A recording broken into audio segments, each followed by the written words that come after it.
పెళ్ళైనా పండగైనా వేడుక ఏదైనా పట్టు చీరల ప్రత్యేక వేదిక వారాహి సిల్క్స్. నమస్తే, వెల్కమ్ టు సుమన్ టీవీ. నేను మీ సాయి. అమెరికా అధ్యక్షుడిగా బాధ్యతలు స్వీకరించినటువంటి డొనాల్డ్ ట్రంప్ రావడమే సూపర్ సిక్స్ కొట్టాడని చెప్పొచ్చు. డజన్ల కొద్దీ ఎగ్జిక్యూటివ్ ఆర్డర్స్ తోటి సంచలనం సృష్టించారు. దీంట్లో ప్రధానమైనది పౌరసత్వానికి సంబంధించినటువంటి అంశం. దీని ద్వారా అమెరికాలో ఉన్నటువంటి లక్షలాది మంది భారతీయులు ఇప్పుడు అక్కడి నుంచి సర్దుకొని ఇండియాకు రావాల్సిన పరిస్థితి ఏర్పడింది. సుమారుగా 15 నుంచి 20 లక్షల మంది భారతీయులు ఇండియాకి వచ్చేటువంటి పరిస్థితి ఏర్పడింది ఆ ఎగ్జిక్యూటివ్ ఆర్డర్ వల్ల. దీంతో ఎప్పటి నుంచో ఉన్నటువంటి ఒక కన్ఫ్యూజన్ స్టేట్కి క్లారిటీ ఇచ్చారు. ఇక నుంచి జన్మతః వచ్చేటువంటి పౌరసత్వ హక్కుని పూర్తిగా రద్దు చేస్తూ ట్రంప్ కీలక నిర్ణయం తీసుకున్నారు. సో దీని ద్వారా ఎంతమంది భారతీయులకు ఎఫెక్ట్ పడుతుంది, సో దీనికి సంబంధించిన పూర్తి వివరాలు ఒకటి చూసేటువంటి ప్రయత్నం చేద్దాం.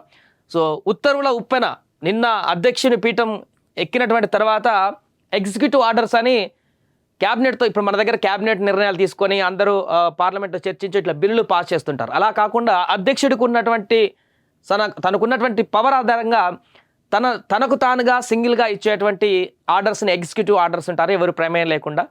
అందులో పూర్తిగా డజన్ల కొద్ది ఆర్డర్లు నిన్న ఒకరోజే పడా ఇచ్చేసుకుంటూ వెళ్ళిపోయారు. దాంట్లో ప్రధానమైనది మన పౌరసత్వానికి సంబంధించి అమెరికాలోని లక్షలాది మంది భారతీయుల ఆశలపై నీళ్లు. అధ్యక్ష బాధ్యతలు చేపట్టిన తొలి రోజే ట్రంప్ సంచలనాలు. డజన్ల కొద్దీ పాలనా ఉత్తర్వులపైన వరుసగా సంతకాలు. ప్రపంచ ఆరోగ్య సంస్థ నుంచి కూడా, WHO నుంచి కూడా అమెరికా వైదొలిగింది, బయటకు వచ్చేసింది. పారిస్ పర్యావరణ ఒప్పందం నుంచి కూడా నిష్క్రమణ. గల్ఫ్ ఆఫ్ మెక్సికో పేరు గల్ఫ్ ఆఫ్ అమెరికాగా మార్పు. లింగ వైవిధ్యానికి చెల్లు, ఇక స్త్రీ పురుష లింగాలు మాత్రమే అక్కడ ఉంటాయి. ఫెడరల్ ఉద్యోగులకు ఇంటి నుంచి పని విధానం రద్దు. క్యాపిటల్ భవనం పైన దాడి నిందితులకు క్షమాభిక్ష. అదేవిధంగా వెస్ట్ బ్యాంక్లోని ఇజ్రాయెల్ సెటిలర్లపైన ఆంక్షల ఎత్తివేత. టిక్ టాక్ నిషేధం అమలు 75 రోజుల పాటు వాయిదా. ఫిబ్రవరి 1 నుంచి కెనడా మెక్సికో పైన 25% సుంకాలు. ఇలా ఊహించినటువంటి నిర్ణయాలతో దూకుడు పెంచారు. దీంతో అధ్యక్షుడి పీఠానికి ఎక్కినటువంటి ట్రంప్ మొదటి రోజే సూపర్ సిక్స్ కొట్టాడని చెప్పొచ్చు. దీని పట్ల భిన్నాభిప్రాయాలు వ్యక్తం అవుతున్నాయి. పూర్తిగా ఎవరికైనా ఎక్కువ నష్టం జరుగుతుందంటే అది పూర్తిగా మన ఇండియన్స్కి అని చెప్పొచ్చు. ఎందుకంటే సుమారుగా 54 లక్షల మంది ఇండియన్స్ అక్కడ ప్రస్తుతం ఉన్నారు 2024 లెక్కల ప్రకారం ఇండియన్స్.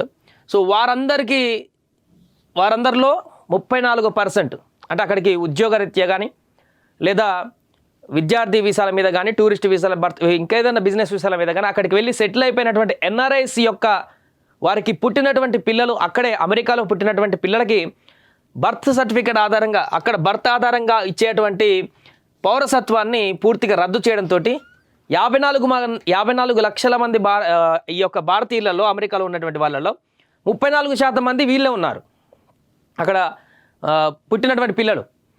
అంటే ఆల్మోస్ట్ ఒక 15 లక్షల నుంచి 20 లక్షల మంది వరకు కూడా భారతీయులందరికీ కూడా ఇక అక్కడ పౌరసత్వము వచ్చేటువంటి అవకాశం లేదు, రాదు, ఇవ్వరన్నట్టు. సో దీంతో వారి పరిస్థితి ఏంటి, వారికి సంబంధించిన ఏం చేయబోతున్నారు, వారు ఏం చేస్తారని అంటే చక్కగా ఇండియాకు రావాల్సిందే. ఇప్పటిదాకా ఉన్నటువంటి నిబంధనల ప్రకారం పర్యాటక ఉద్యోగి విద్యార్థి వీసాలపైన మరేదైనా కారణాల వల్ల అమెరికాకు వచ్చిన వారికి ఆ గడ్డపైన పిల్లలు పుడితే వారికి అమెరికా పౌరసత్వం, బర్త్ రైట్, సిటిజన్షిప్ సో వస్తుంది. ఆ హక్కు పైన వేటు వేస్తూ ట్రంప్ తొలి రోజే ఉత్తర్వులు జారీ చేశారు. అక్రమ వలసదారులను, అమెరికాలో పుట్టేటువంటి పిల్లలకు లభించేటువంటి పౌరసత్వాన్ని తమ ప్రభుత్వం గుర్తించదని ట్రంప్ పేర్కొన్నారు. అయితే ఈ ఉత్తర్వు రాజ్యాంగంలోని 14వ సవరణను విరుద్ధమని హక్కుల సంఘం ఆగ్రహం వ్యక్తం చేస్తున్నాయి. అయితే జన్మతా పౌరసత్వ హక్కు అందరికీ వర్తించదని, అందుకు కొన్ని నిబంధనలు వర్తిస్తాయని ఆ సవరణలోనే ఉందని ఎగ్జిక్యూటివ్ ఆర్డర్లో పేర్కొన్నారు. ఆ నిబంధనల ప్రకారం అక్రమంగా అమెరికాలో ఉండేటువంటి మహిళలకు జన్మించే పిల్లలకు ఆ పిల్లల తండ్రి అమెరికన్ పౌరుడు, చట్టబద్ధమైనటువంటి శాశ్వత నివాస హోదా లేనివాడు అయితే జన్మతా పౌరసత్వ హక్కు వర్తించదు. అలాగే అమెరికాలో చట్టబద్ధంగానే ఉన్నప్పటికీ తాత్కాలికంగా అంటే విద్యార్థి వీసా కానీ, ఉద్యోగి వీసా కానీ, పర్యాటక వీసాల పైన కానీ నివసించేటువంటి మహిళలకు పుట్టేటువంటి పిల్లలకు ఆ పిల్లల తండ్రి అమెరికన్ పౌరుడు, చట్టబద్ధమైనటువంటి శాశ్వత నివాస హోదా లేని వాళ్లకు జన్మతా పౌరసత్వ హక్కు వర్తించదు. సో ఇది ఇక్కడ ప్రధానమైనటువంటి అంశంగా మనం చెప్పుకోవచ్చు. సో దీంతో అక్కడికి చాలా 10-20 సంవత్సరాల క్రితం వెళ్ళి సెటిల్ అయినటువంటి NRIలు కూడా, ఇండియా నుంచి వెళ్ళినటువంటి NRIలకు కూడా వారికి పుట్టినటువంటి పిల్లలు ఎవరైతే ఉన్నారో అక్కడ కనీసం 10, 15, 20 ఏదైతే మైనర్ కాకుండా ఉన్నటువంటి చాలామంది ఉన్నారు. ఇప్పటికే దీనికి సంబంధించి చాలా కన్ఫ్యూజన్లో ఉన్నారు అక్కడ పేరెంట్స్ అందరూ కూడా.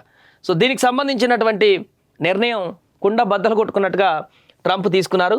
దీంతో ఇక అక్కడ ఉన్నటువంటి 34% మంది అంటే సుమారుగా 15 నుంచి 20 లక్షల మంది ఇండియన్స్ అందరూ కూడా పూర్తిగా ఇక్కడికి వచ్చేటువంటి అవకాశమే కనిపిస్తుంది. దేశాన్ని అక్కడి నుంచి వదిలిపెట్టేటువంటి అవకాశమే కనిపిస్తుంది. కానీ ఇది ఇప్పటికీ పూర్తిగా ఇంప్లిమెంట్ అయ్యేటువంటి అవకాశం అయితే కనిపించట్లేదు. అంటే అమెరికాలో ఎగ్జిక్యూటివ్ ఆర్డర్ అయితే పాస్ చేశారు, కానీ ఎగ్జిక్యూటివ్ ఆర్డర్స్ పాస్ చేసినప్పుడు అన్నీ కూడా పూర్తి స్థాయిలో ఇంప్లిమెంట్ అయ్యేటివి ఉండవు. అమెరికా కాంగ్రెస్ తీసుకునేటువంటి అభిప్రాయాలు కానీ మిగతా దాని నుంచి వ్యతిరేకత వచ్చేటువంటి దానిపైన కానీ దాంట్లో సవరణకు సంబంధించి చట్టసభల్లో ఉన్నటువంటి ఇంకేమైనా లూప్స్ను బట్టి దీంట్లో మార్పు చేర్పులు ఏమైనా ఉంటాయో కూడా చూడాలి. బట్ ట్రంప్ ఒకసారి నిర్ణయం తీసుకున్నారంటే అది ముక్కుసూటిగా గట్టిగా ఉంటుంది. కాబట్టి ట్రంప్ తీసుకున్నటువంటి ఈ నిర్ణయం ఒక్కసారిగా అమెరికాలో ఉన్నటువంటి భారతీయులకు షాక్కు గురి చేసిందని చెప్పొచ్చు. మిగతా దేశాలతో పోలిస్తే మన ఇండియన్స్ అక్కడ ఎక్కువగా ఉన్నటువంటి వారు ఉన్నారు. కాబట్టి ఈ జన్మతా హక్కు పౌరసత్వం ఎప్పుడైతే రద్దు చేయబడిందో అక్కడ ఉన్నటువంటి పిల్లలందరికీ కూడా ఇప్పుడు ఒక గుదిబండ అని చెప్పొచ్చు. వారందరూ కూడా ఇంకా మరి తిరిగి ఇండియాకి రావాల్సిన